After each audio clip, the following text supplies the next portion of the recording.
October 4 ang World Animal Day, ang araw na ipinagdiriwang ang pagmamahal ng mga tao sa mga hayop. Ito rin ang araw ng pista ng patron ng mga hayop na si Saint Francis of Assisi. Sa Pilipinas, maagang ipinagdiwang ang World Animal Day. Ginanap ito nung linggo kung kailan marami ang walang pasok sa trabaho para maraming pet owners ang makadalo.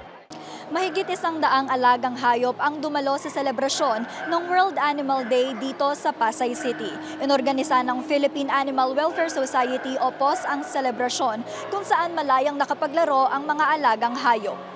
Maliban sa aso't pusa, may alagang pagong at iguana rin sa pagdiriwang. Parte ng programa ang pagparada ng mga pet owners sa kanilang mga alaga habang hawak ang mga placard na umaapila sa pagwawakas ng pagmamalupit sa mga hayop at pagmamahal sa lahat ng uri nito. Nagkaroon din ng misa at blessing para sa mga alagang hayop.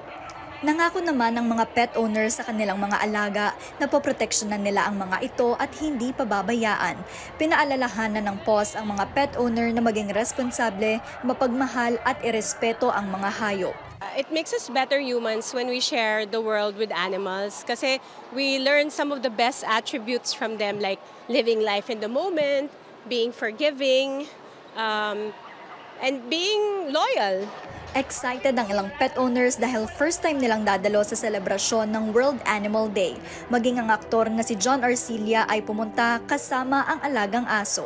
It is not just every individual's responsibility, but it is a social responsibility.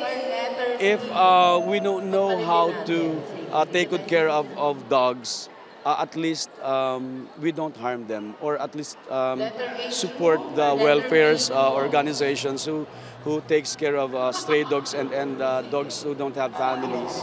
I brought her all the way from Nigeria, so I want her to be blessed because most churches are not allowed to bring pets there. Ito yung pagkakataon para yung katulad ng dog namin, mag-enjoy naman sila sa ganitong event. Actually, medyo sila yung masaya sila dahil para excited yung mga dog. Hinikayat ng PAWS ang mga gustong mag-alaga ng hayop na mag-ampon kesa bumili. Ikinalungkot ng grupo na bumaba ang adoption rate nung pandemya. There's so many loving animals in need of homes in pounds, in shelters, and they're not being given the second chances that they deserve. Deniza Fernandez, CNN Philippines.